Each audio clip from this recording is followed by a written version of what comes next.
Vamos a terminar, a continuar con esta sección número, ¿qué? Número 2 del capítulo 4. Estamos hablando de la paz interior. ¿Cuál es el primer secreto de la paz interior? ¿Cuál es? Está ahí, punto 1.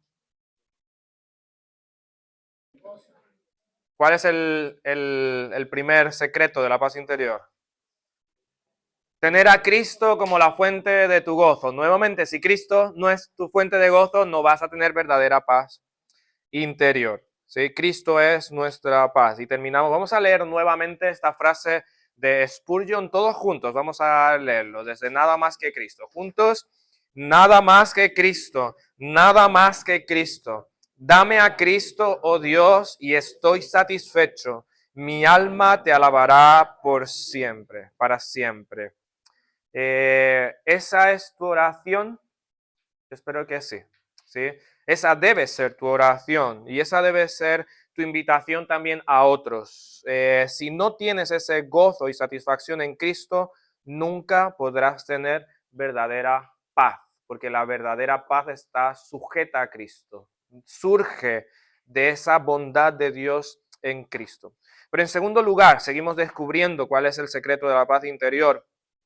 Tú debes tener el Evangelio como la norma de vida, ¿sí? En tu trato hacia los otros, en tu manera de actuar hacia los demás, es el Evangelio quien debe guiar, conducir tu vida. Voy a decir la mayoría, pero todos nuestros problemas interpersonales surgen de no regir nuestra vida de acuerdo al Evangelio. Porque si rigiéramos nuestra vida de acuerdo al Evangelio, mostraríamos el carácter de Cristo. ¿Te acuerdas lo que dice la Escritura? Si alguno tuviera queja contra otro, ¿qué? De la manera que Cristo nos perdonó, os perdonó a vosotros, así también hacerlo vosotros. Entonces, cuando hay problemas personales, ¿sí? Cuando buenos cristianos se pelean, es porque no están actuando de acuerdo al Evangelio. Estoy hablando de peleas que no tienen que ver, bueno, las peleas así como las concebimos no son buenas. Pero digo que hay luchas a veces por la defensa del Evangelio, ¿vale? Y ahí sí vamos a muerte, ahí sí vamos a cuchillo. Y si nos cortan la cabeza, que nos corten la cabeza por la defensa del Evangelio. Pero entre hermanos, el 99.9% de nuestras disputas no son por la defensa del Evangelio. ¿Y por qué surgen estas cosas? Porque el Evangelio no está siendo la norma de vida, ¿sí? Y la ansiedad al tratar a los demás con aspereza, con indiferencia, pues nos roba la paz. Los problemas interpersonales, como Evodia y Sintique, como Yemi y María, nos llevan a la insensibilidad. Perdón, Yemi, pero es que no se me viene. Ana Cerdán y Esther se pelean ahí. Y, pero una vida que tiene gozo en Cristo, que está gozándose en el Evangelio, va a tratar a los demás con amor, ¿sí? Porque te acuerdas, somos conciudadanos, vamos juntos al mismo destino eterno, tenemos un Salvador, hemos experimentado el amor de Dios en nosotros, el Evangelio nos inunda de gracia y mostramos gracia a los demás, ¿sí? Pero bueno, las peleas nos roban la paz. Dice Edis Carballosa que esto significa que uno debe ver las cosas desde el punto de vista de los demás y está dispuesto a ceder en su actitud y en su derecho en amor cristiano. Ay, mamá. Ceder en su derecho por amar a los demás, eso va contra la cultura, ¿verdad? En nuestra cultura todos tenemos derechos y da igual los derechos de los demás, yo tengo mis propios derechos. Dice, sobrellevar con gentileza a los que piensan diferente a nosotros. Qué difícil es conversar cuando hay puntos de vista distintos. Queremos aplastar al otro porque es mi punto de vista el valioso, ¿sí? El que importa, es mi punto de vista. Dice que tiene también la implicación de rectitud, ser gentil y amable en lo correcto. No estamos hablando de sacrificar la verdad, estamos hablando de sacrificar lo trivial, lo que no es trascendental, lo que no es eterno, ¿sí? La injusticia es la injusticia y tenemos que hablarlo claramente. Dice en 1 Corintios 13 que el amor, el verdadero amor, no hace nada indebido y no se goza de la injusticia. No estoy hablando de que ahora, para llevarnos bien, pues vamos a sacrificar la verdad. No, no estoy hablando de eso. Estoy hablando de si tratamos con gentileza a los demás, de si estamos dispuestos a aceptar una diferencia de opinión y amar a los demás y estimarlos a pesar de que quizás no pensamos lo mismo, ¿sí?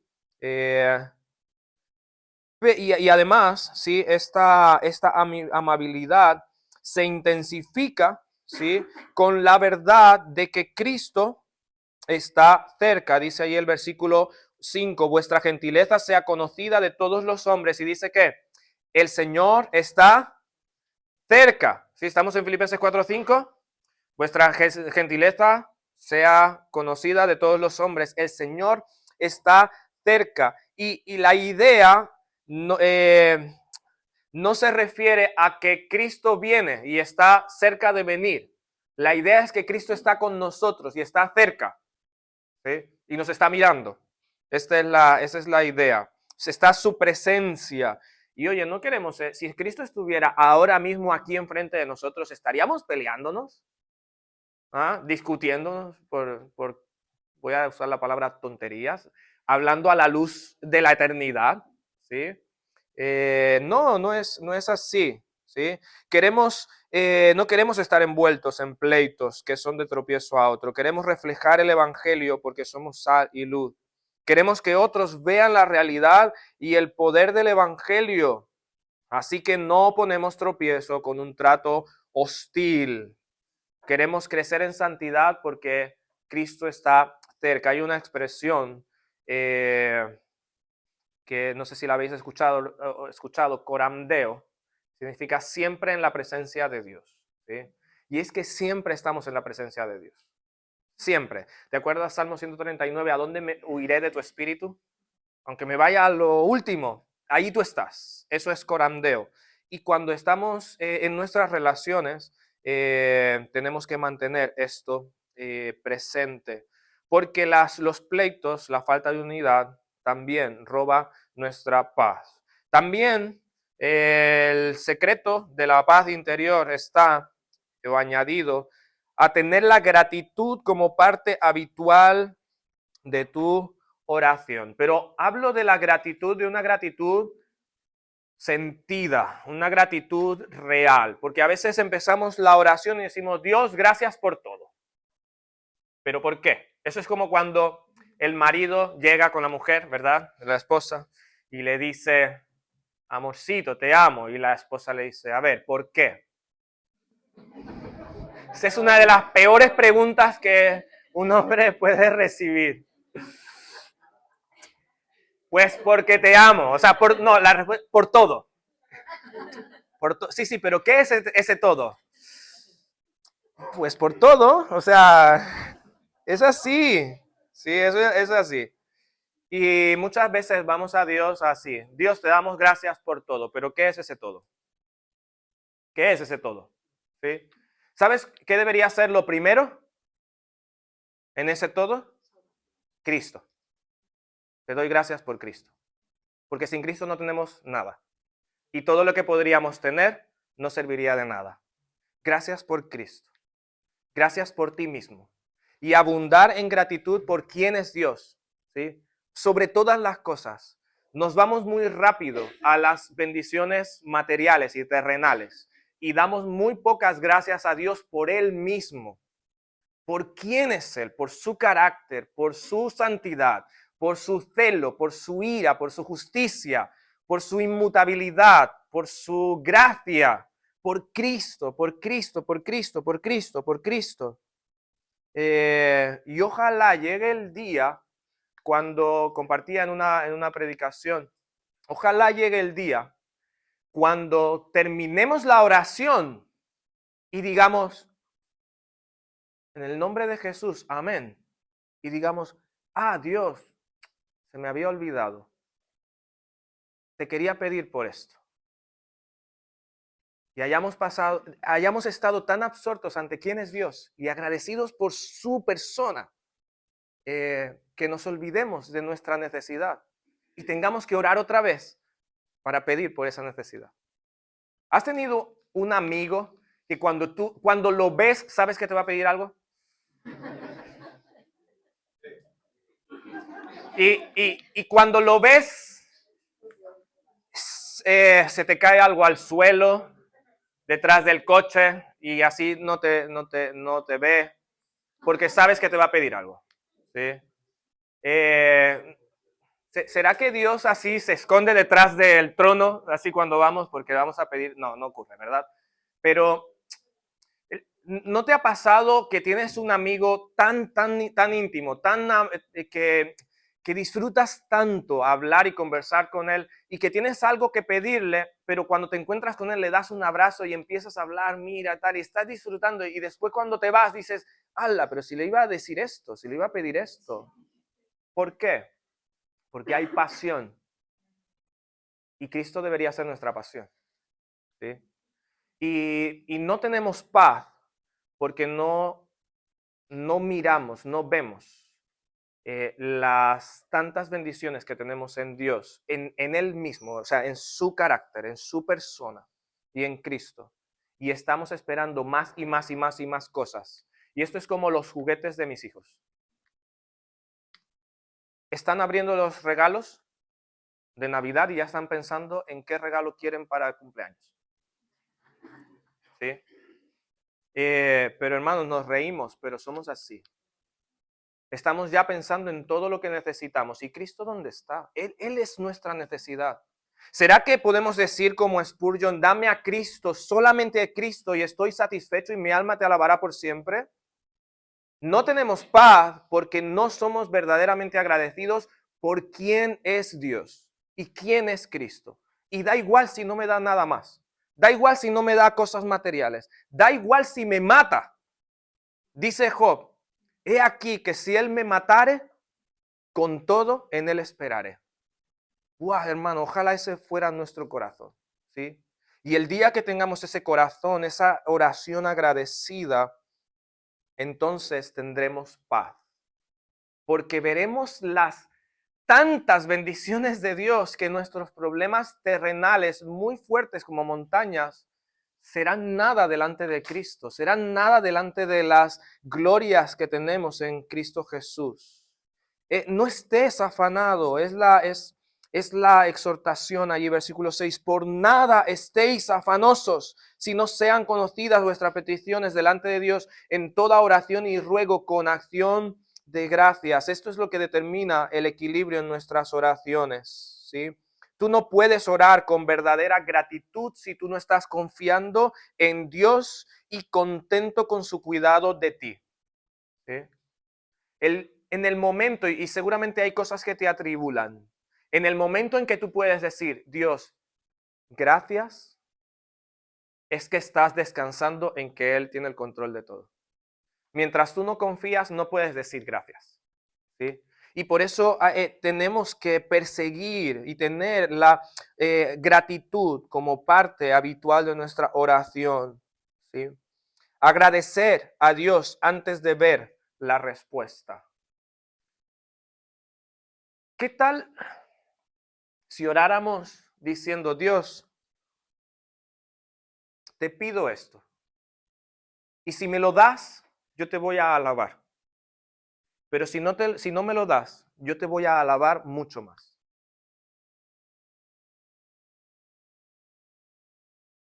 Gratitud. Primera Tesalonicenses 5:18 dice, dad gracias en todo, porque esta es la voluntad de Dios para con vosotros en Cristo Jesús. Dice Carballosa allí, la falta de paz mental está en vuestro material. La falta de paz mental y espiritual arrastra a muchas personas al psiquiatra y al psicólogo, pero no hay mejor antídoto para la mente y el corazón que la oración sincera y constante delante de Dios con gratitud, ¿sí? Y esa paz, dice allí, y la paz de Dios, versículo 7, guardará, la paz de Dios que sobrepasa todo entendimiento, guardará vuestros corazones y vuestros pensamientos en Cristo Jesús. Cuando descansamos así, aparte Dios nos da de su paz para guardar nuestros pensamientos, nuestros corazones. Y la idea es de un vigilante, de un atalaya, de un soldado allí guardando, cuidando algo, ¿sí? Y Dios quiere darte de su paz. Dios quiere que tengas esta confianza, esta paz, que experimentes esta paz de Dios en tu vida. Nuevamente, yo no sé qué puede estar ocurriendo en tu corazón, no sé qué luchas tienes, no sé qué angustias tienes. Tú necesitas verdadera paz y tienes que recordar, esta paz solamente viene de Cristo. Y si has creído en Cristo, tu mayor problema ha sido solucionado, que es una eternidad de condenación.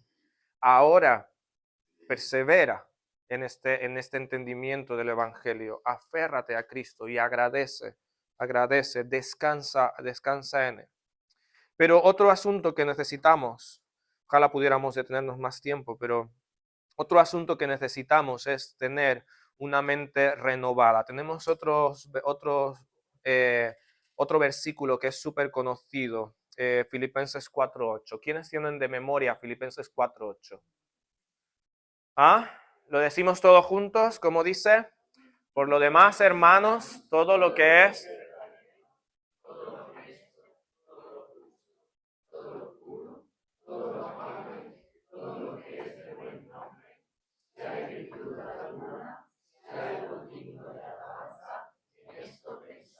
Muy bien, y nuevamente dice Pablo allí, lo que aprendisteis y visteis y oísteis y visteis en mí, esto haced, y el Dios de paz estará con vosotros. Si tú no tienes memorizado Filipenses 4:8, por favor, apúntalo y tienes que memorizarlo esta semana, ¿sí?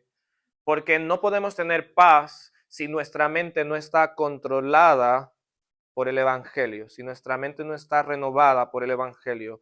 Todos pensamos, en este momento todos están pensando.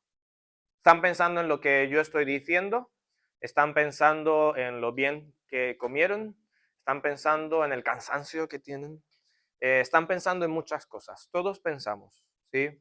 Pero podríamos decir que tu pensamiento eres tú. Tú no puedes pensar diferente a ti porque tu pensamiento viene de ti, ¿sí? Nuestra mente es lo que llamamos nuestro corazón, lo que somos en realidad. Y algo que escuchaba de un hombre, ¿habéis escuchado de Jeffrey Dahmer? Uno de los asesinos en serie más grandes de Estados Unidos. Y él en un testimonio, él decía que todos sus asesinatos, todas sus cosas empezaban con un pensamiento, con una fantasía en su mente que se apoderaba de él hasta que lo hacía. Y es así nuestro pensamiento. De hecho, hay un término que se llama fantasía, que es cuando le damos vuelta a un pensamiento, es como la meditación, ¿sí? Meditar. Es curioso que la Escritura nos llama a meditar en la palabra de Dios, a darle vueltas a la palabra de Dios. Pero todos nosotros tenemos la capacidad de apoderarnos de un pensamiento y darle vueltas, vueltas, vueltas hasta que nos domina ese pensamiento. Ahora,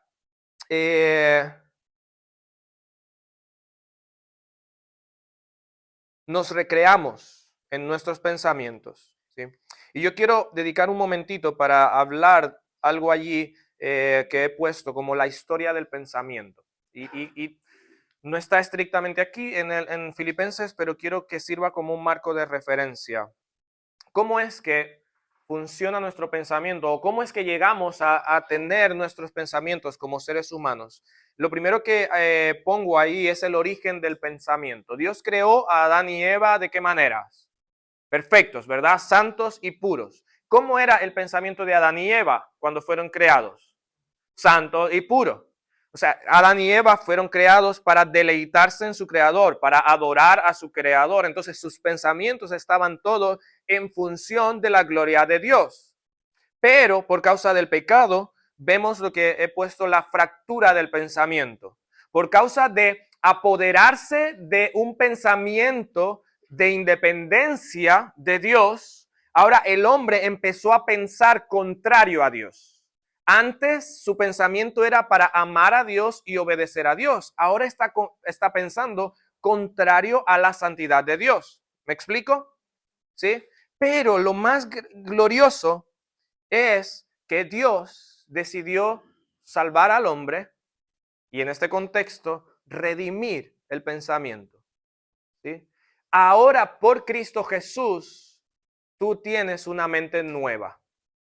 Ahora por Cristo Jesús, si eres hijo de Dios, si has nacido de nuevo, puedes pensar nuevamente en función de Dios. Puedes amar a Dios nuevamente. ¿Me explico? Sin Cristo, nuestro pensamiento, dice la Escritura, que es de continuo solamente el mal. Dice ahí en Génesis, el designio del hombre es de continuo solamente el mal. Pero ahora por Cristo somos redimidos, tenemos una nueva mente y la Escritura dice que tenemos la mente de Cristo. ¿Sí? Entonces, si eres hijo de Dios, si has nacido de nuevo, hermano, no puedes seguir fantaseando con el pecado, sea cual sea. Y no estoy hablando de cosas solamente inmorales, sino de todo pensamiento que va contrario a la palabra de Dios. Dice el apóstol Pablo, derribando argumentos y toda altivez que se levanta contra el conocimiento de Cristo y llevando cautivo todo pensamiento a la obediencia a Cristo. ¿Sí? Es en este contexto entonces de redención, de una nueva mente, de un nuevo corazón, que el apóstol Pablo puede hablar de la manera, de pensar debe reflejar la nueva vida en Cristo. Si no fuera por Cristo, este mandamiento no tendría sentido. ¿Sí? Pero es por Cristo, por su redención, que el apóstol Pablo te dice, por lo demás, tú, hermano, todo lo que es verdadero, todo lo honesto, todo lo justo, todo lo puro, todo lo amable, todo lo que es de buen nombre, si hay virtud alguna, si algo digno de alabanza, en esto pensad. Y la idea de esta palabra pensar es de considerar. ¿Sí? Considera lo que es verdadero y cada una de estas características. ¿Sí? Medita en lo que es verdadero, honesto, justo, puro. Pongo allí, tú debes evaluar tus pensamientos. ¿Sí? Debes evaluar tus pensamientos. A veces no controlamos nuestros pensamientos y esto es un problema. Dice Proverbios 8:13, lo tenéis ahí, el temor de Jehová es que aborrecer, ¿qué? El mal, ¿sí? ¿Y cómo aborreces el mal si no examinas tu pensamiento? ¿Sí? Hay muchos cristianos que por fuera son ejemplares, pero sus pensamientos son terribles, terribles. Hice una encuesta a los jóvenes de la iglesia hablando de este tema y les pedí sin nombres, escribe el peor pensamiento que has tenido. Cualquier cosa, ¿sí? Que os podéis imaginar, porque vosotros también habéis tenido pensamientos terribles. Y es por Cristo que podemos tener una nueva mente, ¿sí? Pero ahora que estamos en Cristo debemos evaluar y vigilar nuestros pensamientos. Salmo 26:2 dice, escudriñame, oh Jehová, y pruébame, examina mis íntimos pensamientos y mi corazón. El Salmo 139:23, examíname, oh Dios, y conoce mi corazón, pruébame y conoce ¿qué? Mis pensamientos, y ve si hay en mí camino de perversidad, y guíame en el camino eterno. Y este versículo debe ser una oración tuya siempre, y siempre que tengo la oportunidad lo digo yo, este Salmo 139:23, lo oro al Señor, pero lo cambio un poquito y digo, y ve los caminos de perversidad que hay en mi corazón, no si hay alguno.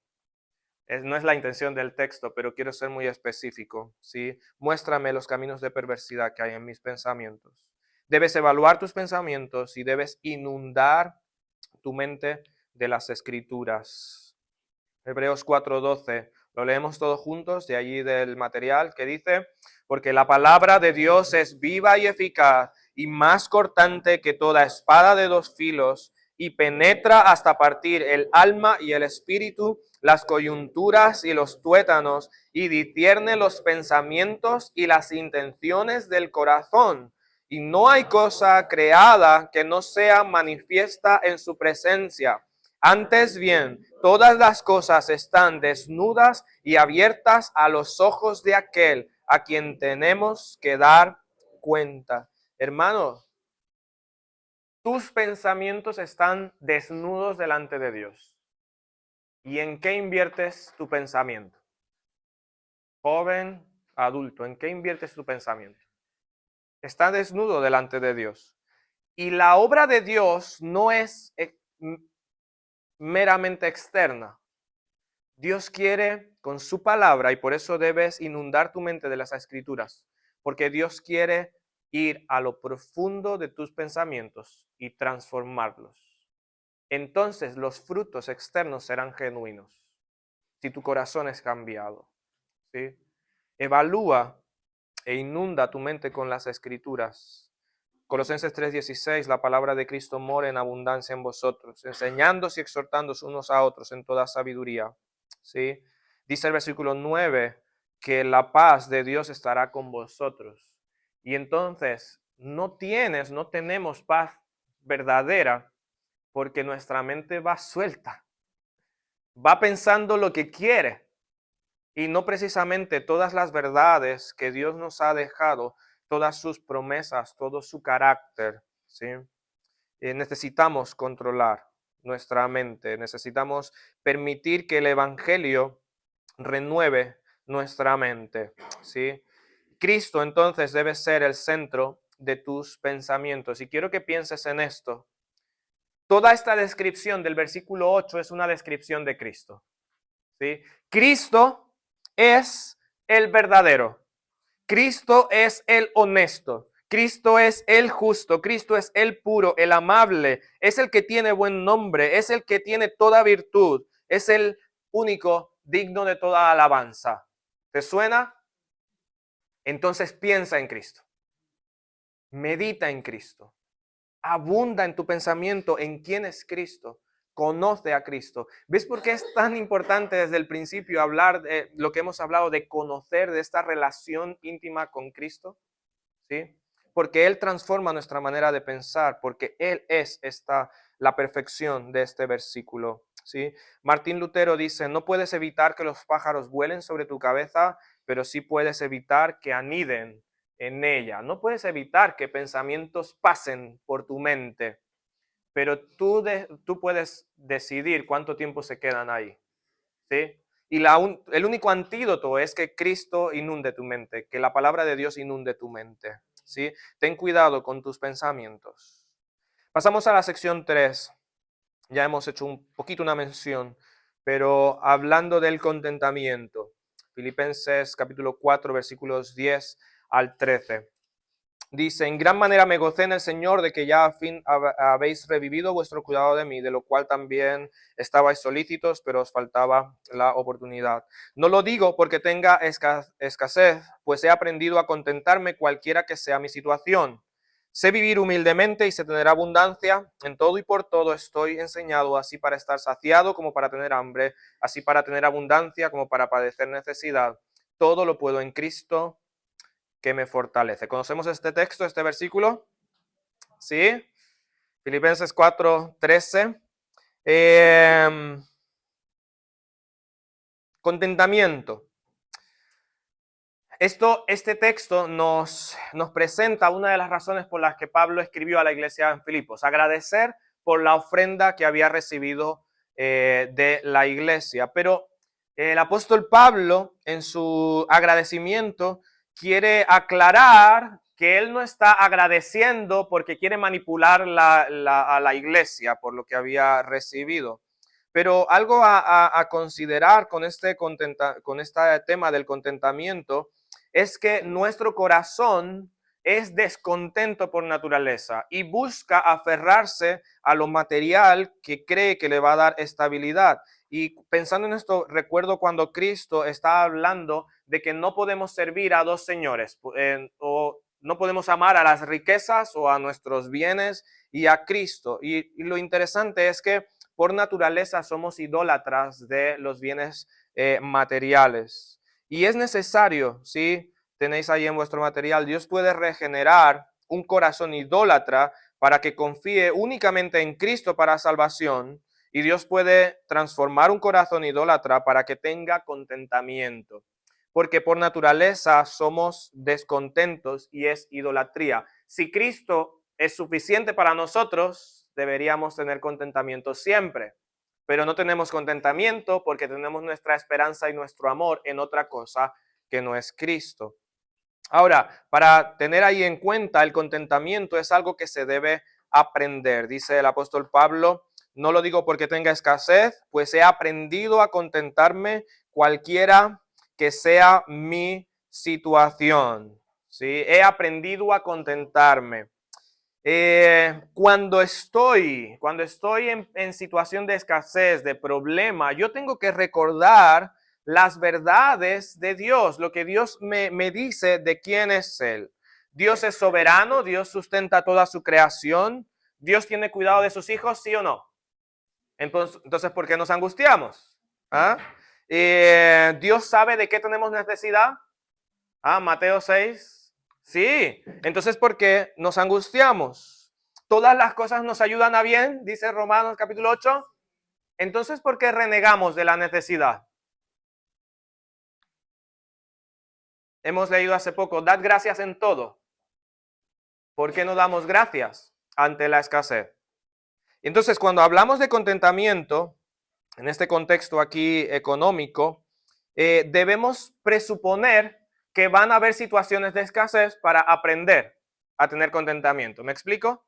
No podemos aprender a tener contentamiento si no pasamos por situaciones de escasez o de sustento ajustado, podríamos decir, para poner en práctica estas verdades que la palabra de Dios nos enseña y que nos llevan a soportar con buen espíritu. Esta palabra contentamiento tiene que ver con tener un buen espíritu, soportar con buen espíritu y con buena actitud cualquiera que sea nuestra situación. Y mi esposa se rió hace un momento porque a veces me angustio por las situaciones y tengo que recordar el contentamiento. Y hace un par de semanas me dijo, Antonio, contentamiento. Y tenía que deciros a vosotros que debéis tener contentamiento. Ay, hermanos, es difícil encontrar cristianos con contentamiento. Y es triste.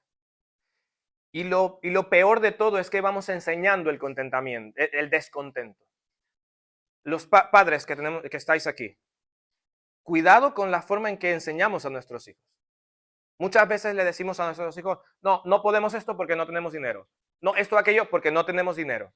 ¿No? Porque no tenemos suficiente dinero. Y lo que estamos enseñando es descontento, a no tener contentamiento, ¿sí? La falta de contentamiento, a veces pensamos esto, lo hemos escuchado, yo quiero darle a mis hijos todo lo que yo no tuve. Entonces tú no estás contento con cómo Dios te permitió vivir o cómo te permitió pasar tu niñez. Y como estás descontento, quieres que tus hijos no pasen todo lo que tú pasaste.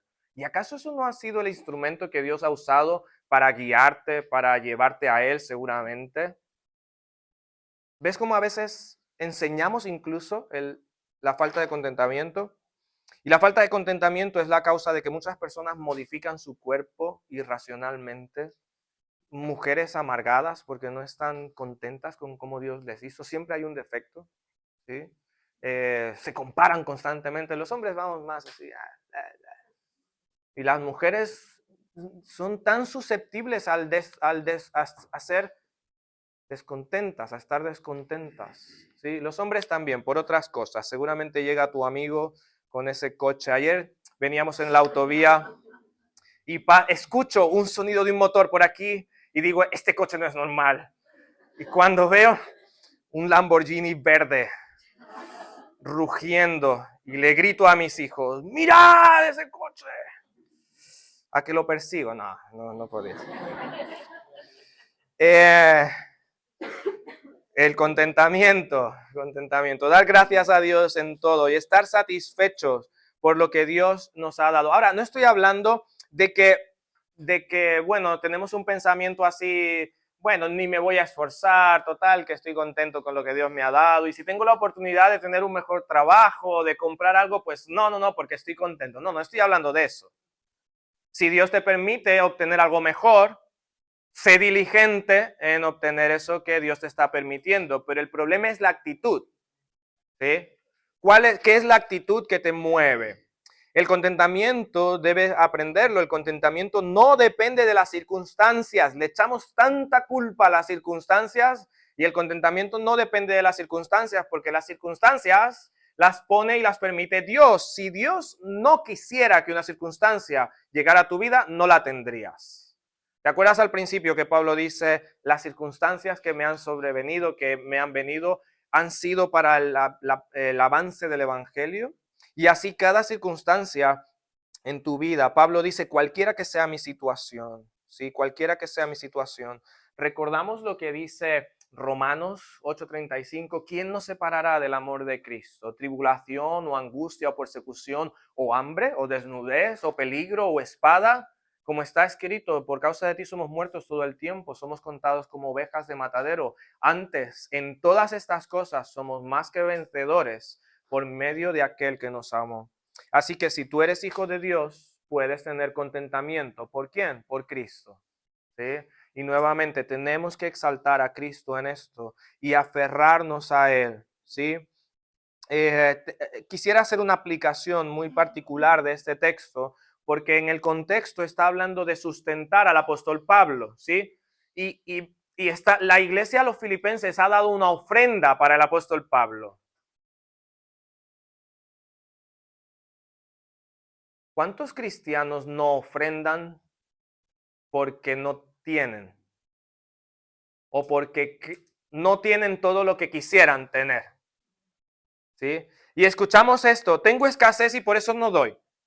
Pero la viuda, que Jesús señala, dice que dio todo su sustento. Y no te estoy diciendo a que vengas y deposites tu nómina el próximo domingo en la iglesia, pero el asunto es que muchas veces no damos a la ofrenda para la obra de Dios simplemente porque somos idólatras.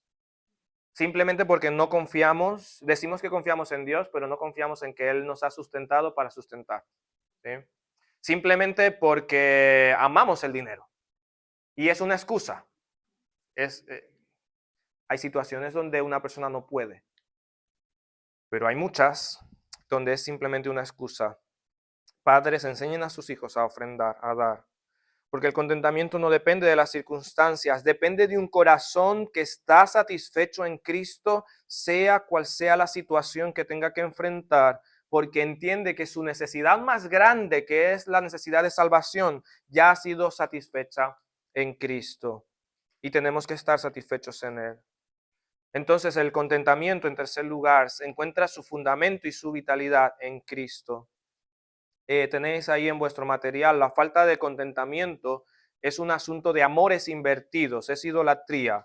Fuimos creados para estar satisfechos en nuestro Creador, pero el pecado ha sustituido a Dios como el centro y puso al hombre y sus deseos como el centro y la meta de la satisfacción. Pero Dios en su gracia nos ha mostrado a su Hijo, en quien están escondidos todos los tesoros de la sabiduría y del conocimiento, según Colosenses 2:3, ¿sí? Aquel que nos ha dado toda bendición espiritual en los lugares celestiales en Cristo, y dice que vosotros estáis, ¿qué? Completos en Él, en Cristo. ¿Por qué no estás contento entonces? ¿Sí? Y a veces estamos contentos en algunas cosas y en otras no. ¿Sí? Y por eso tenemos que recordar a Pablo diciendo, no que lo haya alcanzado ya, pero tenemos que estirarnos hacia la meta, tenemos que esforzarnos por confiar en nuestro Dios, ¿sí? Quiero hacer una advertencia solemne. Jesús, os mencioné al principio que Jesús está hablando de que no el que pone su esperanza en las riquezas es un idólatra. Y Jesús, hablando de las riquezas, ¿os acordáis del joven rico? Dice, es más fácil que un camello pase por el ojo de una aguja que un rico entre al reino de los cielos. Y eso es así. Porque el que pone su esperanza en las riquezas, ese es su Dios, es un idólatra. ¿Sí? Y es imposible que un idólatra que no pone toda su esperanza en Cristo sea salvo. ¿Sí? Entonces, que Dios nos ayude a tener un corazón que renuncia a la idolatría y que confía en Cristo como nuestro sustentador. Y vamos a terminar la sesión con la sesión 4 de este capítulo, porque el apóstol Pablo termina hablando de sustentar a los siervos de Dios, hablando o tomando como ejemplo su propia vida. Ahí Filipenses 4, del 14 al 20. Por cierto, se me pasó decirlo, el versículo 13 es uno de los textos más mal interpretados de la Biblia. ¿Sí? La gente usa todo lo puedo en Cristo que me fortalece para sacarse el carnet, para pasar un examen, para tirarse en paracaídas, y sin paracaídas también, para lo que sea, ¿sí? Y no es así, no es así. La idea es que tú puedes tener contentamiento en cualquier situación de tu vida porque es Cristo quien te fortalece. Así que si no tienes contentamiento es porque no estás acudiendo a Cristo como tu fuente de satisfacción. Él es nuestra fortaleza, ¿sí? Todo lo podemos en Él. Tener contentamiento requiere fortaleza de su Espíritu Santo. Así que toma este versículo para ti, para cada situación de tu vida, para estar satisfecho en Cristo, ¿sí? Ahora sí, sesión 4. El sustento de los siervos de Dios. Pablo, allí versículos 14 en adelante, dice, sin embargo, bien hicisteis en participar conmigo en mi tribulación. Sabéis también vosotros, oh filipenses, que al principio de la predicación del Evangelio, cuando partí de Macedonia, ninguna iglesia participó conmigo en razón de dar y recibir, sino vosotros solos. Pues a una Tesalónica me enviasteis una y otra vez para mis necesidades. No es que busque dádivas, aclara el apóstol Pablo. No es que busco ganancia para mí mismo, sino que busco fruto que abunde en vuestra cuenta. Pero todo lo he recibido y tengo abundancia. Estoy lleno habiendo recibido de Epafrodito lo que enviasteis. Olor fragante, sacrificio acepto, agradable a Dios. Mi Dios pues suplirá todo lo que os falta conforme a sus riquezas en gloria en Cristo Jesús. Otro versículo súper mal interpretado. Y ahora lo vamos a ver. Los filipenses sí estaban sustentando al siervo de Dios que les había predicado la palabra y que estaba contribuyendo a su crecimiento espiritual. Es muy interesante porque en el contexto, no lo tenemos ahora aquí, pero el apóstol Pablo en 2 Corintios capítulo 8 está hablando a la iglesia de los Corintios que tenían problemillas con las ofrendas, tenían problemillas. Y el apóstol Pablo le dice, mira, os comento, ¿sí? La gracia de Dios que fue dada a las iglesias de Macedonia, que en una situación de extrema pobreza, ¿sí? Han dado mucho más allá de sus fuerzas. Y me parece muy interesante que Pablo dice las iglesias de Macedonia, y dice así, de la región de Macedonia. Pero por esta referencia de esta carta sabemos que la principal quizás de esas iglesias de Macedonia que está apoyando a Pablo es la iglesia en Filipos. Y yo digo que quizás la iglesia de los Corintios, como era tan conflictiva, Pablo no dijo los filipenses porque quizás se vuelven enemigos de los filipenses por envidia. Pero bueno, no tenemos ningún indicio así en la escritura.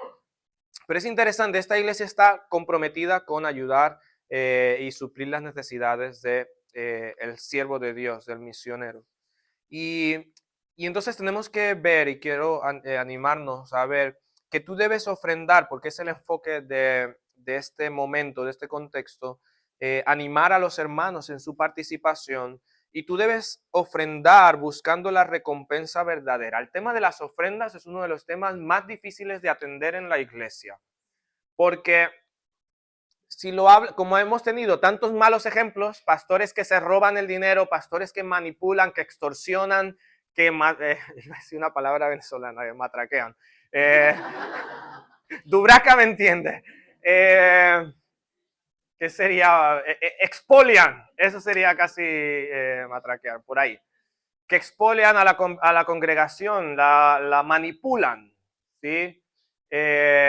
Pues ahora nos da miedo hablar de las ofrendas, porque si no los hermanitos sienten que le estamos metiendo la mano ahí en el bolsillo, o entonces decimos, pues damos de lo que nos sobra, y atesoramos allí nuestro ídolo, riquezas y dinero, o lo poco que tenemos. Y no se trata de, no es manipulación y tenemos que tener mucho cuidado los pastores, pero hermanos, tenemos que entender que es un principio bíblico, es el plan de Dios que tú participes en la economía de la iglesia, ¿sí? Porque si nosotros no sustentamos a los siervos de Dios, ¿quién lo hará? ¿El gobierno? No. Dios, y podríamos decir, pues el Señor es poderoso, si Él sustentó a Elías con cuervos que llevaran carne y pan, pues si eres verdadero siervo de Dios, que el Señor te envíe cuervos.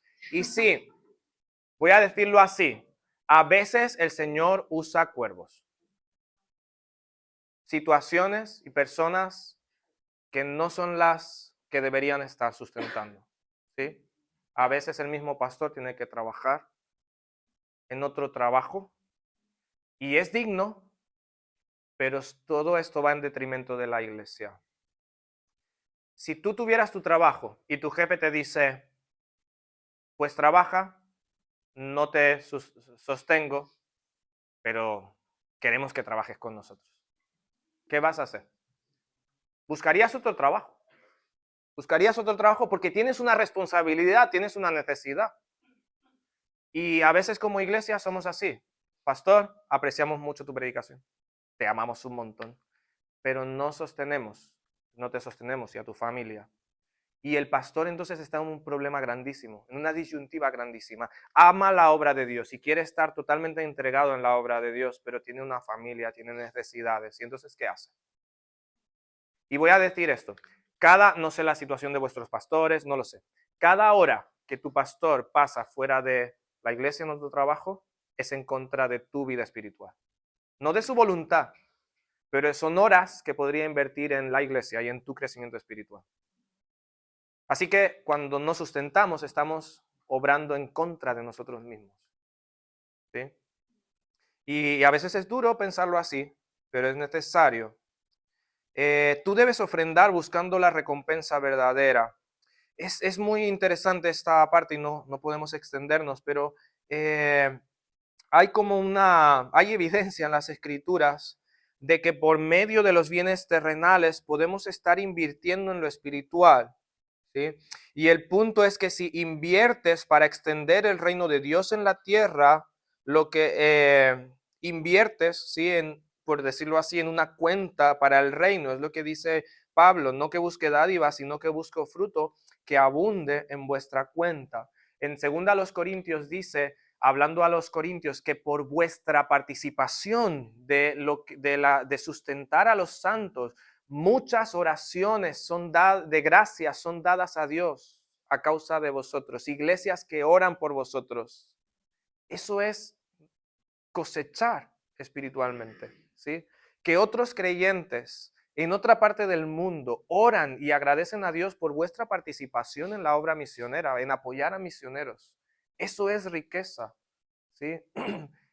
El, el evangelio de la prosperidad que te promete bienes aquí en esta tierra es tan terrenal, ¿sí?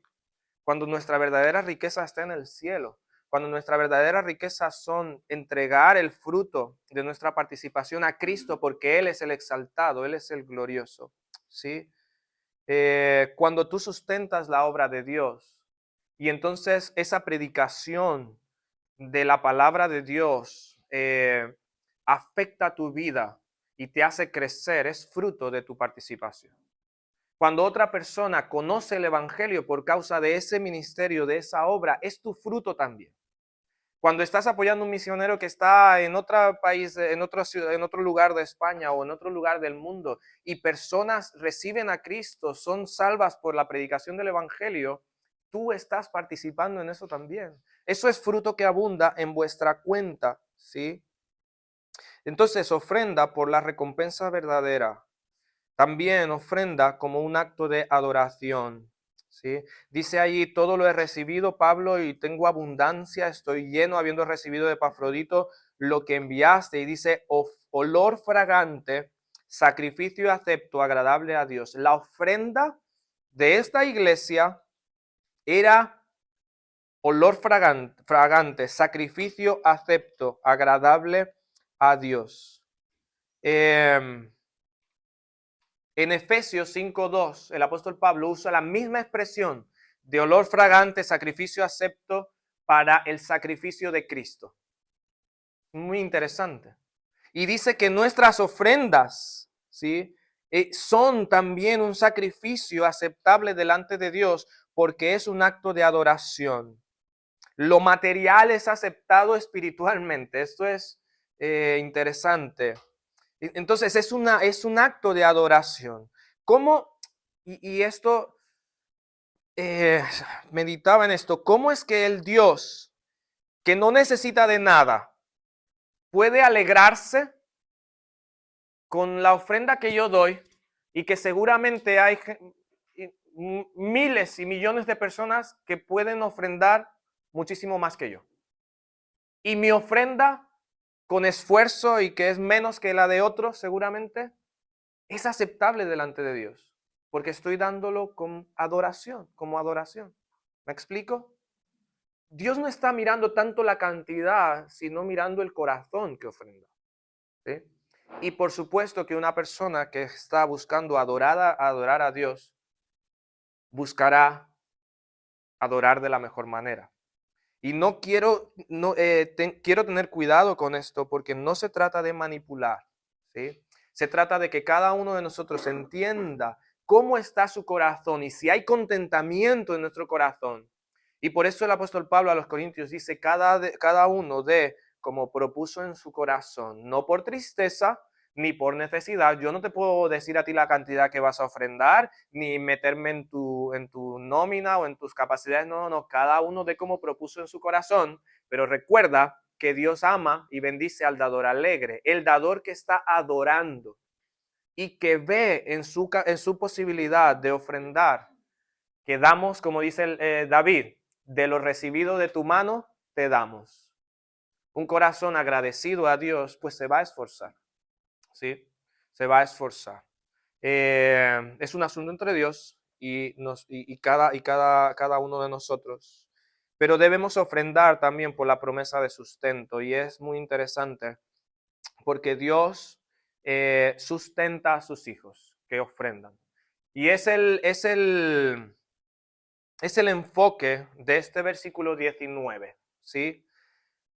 Decía que es otro de los textos malinterpretados.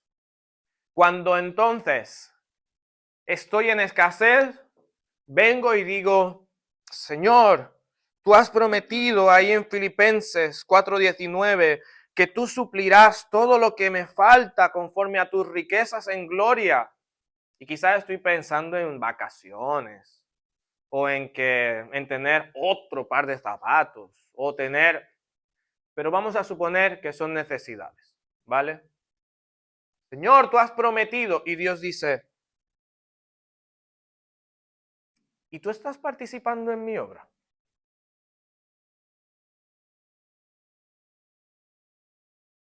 Dios me libre de manipular las conciencias, vuestras mentes. Pero quiero que veamos el contexto, ¿sí?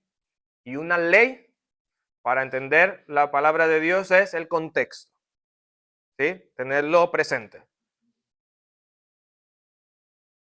Si no entendemos el contexto, manipulamos la escritura.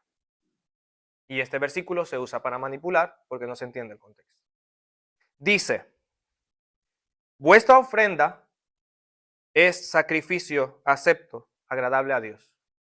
Entonces, Dios va a suplir todo lo que os falta. Porque recordad que en Corintios Pablo dice que eran personas y una iglesia con muchas carencias. Y el asunto es, Dios suple todo lo que te falta conforme a sus riquezas y no necesariamente es material, porque recuerda que la mayor bendición es la espiritual. Dios suple todo lo que te falta si tú estás involucrado en sustentar la obra de Dios, según tus fuerzas y más allá de tus fuerzas. ¿Te acuerdas lo que dice Jesús? Mas buscad primeramente el reino de Dios y su justicia, y todas estas cosas os serán añadidas. Y lo decimos muy a la ligera. Pero ¿qué es buscar el reino de Dios? Precisamente buscar el reino de Dios implica invertir en la obra del evangelio, invertir para que otras personas vayan a predicar el evangelio, invertir para que nuestros líderes, nuestros pastores puedan dedicarse más y más a la obra de Dios. Pero queremos tener todo lo que nos falta sin estar involucrados al máximo de lo que podemos en el reino de Dios. ¿Y te acuerdas quién dice Jesús que se afana buscando todas estas cosas? Los que no conocen a Dios, los gentiles buscan todas estas cosas, mas vuestro Padre Celestial sabe de qué tenéis necesidad. Busca invertir en el reino de Dios. ¿Sí? Este es el verdadero evangelio de la prosperidad. Que todos participamos y participemos en la obra de Dios.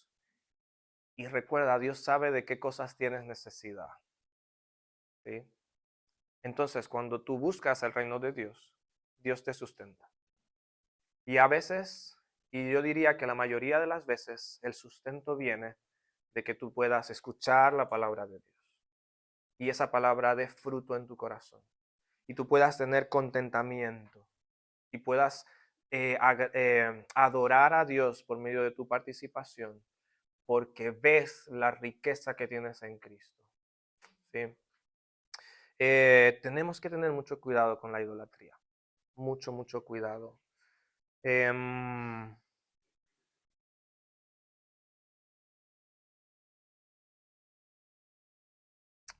Yo sé que es un tema sensible. ¿Sí?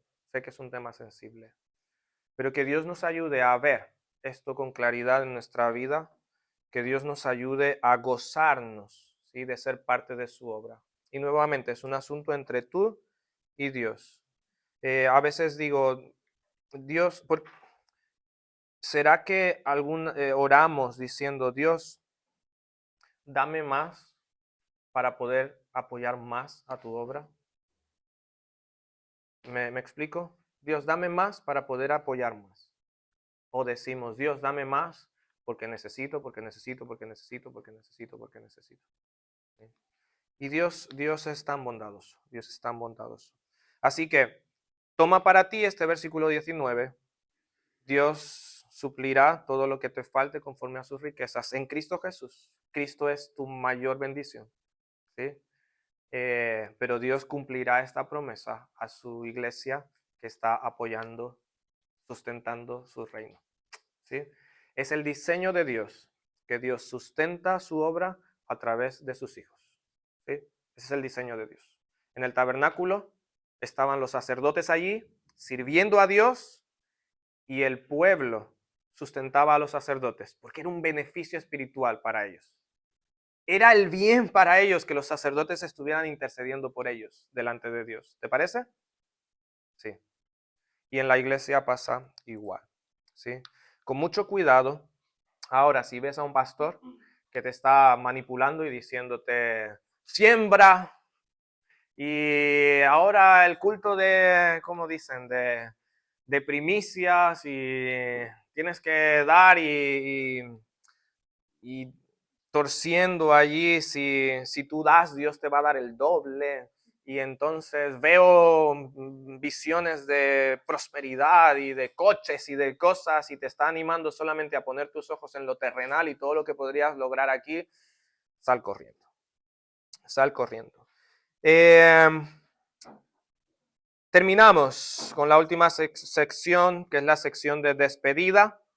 Nos despedimos, ¿verdad? ¿Sí? El apóstol Pablo también se despide de sus hermanos allí en Filipos, amados, tan queridos.